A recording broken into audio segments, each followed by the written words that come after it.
US-ഇറാൻ കരാർ ഇന്ന് ഒപ്പുവെക്കുമെന്നും ഹോർമൂസ് അതിനുശേഷം തുറക്കുമെന്നും ട്രംപിന്റെ പ്രസ്താവന.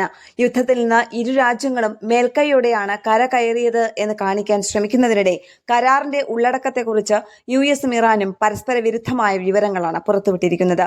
പശ്ചിമേഷ്യയിലെ യുദ്ധം അവസാനിപ്പിക്കുന്നതിനായി ഇറാനുമായി ഒരു കരാർ ഞായറാഴ്ച ഒപ്പുവെക്കുമെന്നും തന്ത്രപ്രധാനമായ ഹോർമൂസ് കടലിടുക്ക് ഉടൻ തന്നെ എല്ലാവർക്കും തുറന്നുകൊടുക്കുമെന്നും US പ്രസിഡന്റ് ഡൊണാൾഡ് ട്രംപ് പറഞ്ഞു. ഒപ്പുവെക്കുന്ന തീയതി ഇതുവരെ തീരുമാനിച്ചിട്ടില്ലെന്നും എന്നാൽ അത് നാളെ ഉണ്ടാകില്ല എന്നും ഇറാൻ വിദേശകാര്യ മന്ത്രാലയ വക്താവ് എസ്മായിൽ ബഖായി പറഞ്ഞിരുന്നു.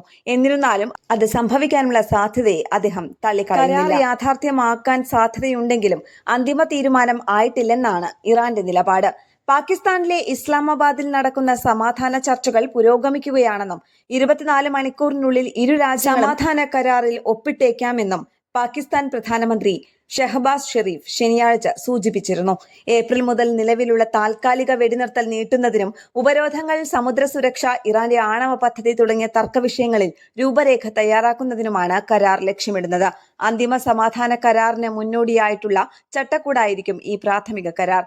നിലവിലെ വെടിനിർത്തൽ നീട്ടുക, ഹോർമൂസ് കടലിടുക്ക് വാണിജ്യ കപ്പലുകൾക്കായി തുറന്നു നൽകുക, ഭാവി ആണവ ചർച്ചകൾക്കായി സമയക്രമം നിശ്ചയിക്കുക, ഇറാന്റെ സഹകരണത്തിനനുസരിച്ച് ഘട്ടം ഘട്ടമായി ഉപരോധങ്ങളിൽ ഇളവ് നൽകുക എന്നിവയാണ് ഇതിലെ പ്രധാന വ്യവസ്ഥകൾ.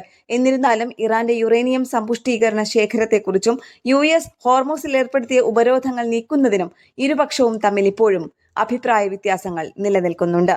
ഇന്റർനാഷണൽ ഡെസ്ക്, കേരള പ്രണാമം.